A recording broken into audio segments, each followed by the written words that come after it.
இந்த ஒரு குளத்துக்கரை தேடி தேடி காலெல்லாம் நோக்கா. நான் தெரியாம கேக்குறேன். ஏரிக்கரை அக்கா தவறா நடக்காதீங்க. ஏரிக்கரைக்கு எதற்காக செல்வீங்க? விறகு வெட்ட போனீங்களா பாத்தக்கா. எனக்கு என்ன வேலை? பாட்டு போடுங்க.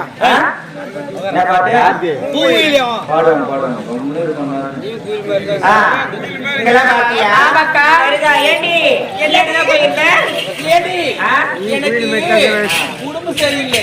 உடம்பு சரியில்லடி. என்னடி எதனா பார்த்து செக் பண்ணி பாருடி. எதுவுமே இல்லடி. எதனா நல்ல செய்தி போது எதுவும் கிடையாது. இல்லையா? இத்தனை முறை எத்தனை கல்வி மட்டும் தான் தெரியும். ஏண்டி பெண்ணா நானு நல்ல குடும்பத்துல பிறந்தோடி நானு. என்ன பார்த்து வாய்க்கு மேல பேசாது. பொண்ணு இல்ல பையனாச்சு. அக்கா நீ எங்க போயிருக்க? அக்கா நான் கோயிலுக்கு போயிட்டு வந்தேக்கா. கோயிலுக்கு எதுக்கு போ?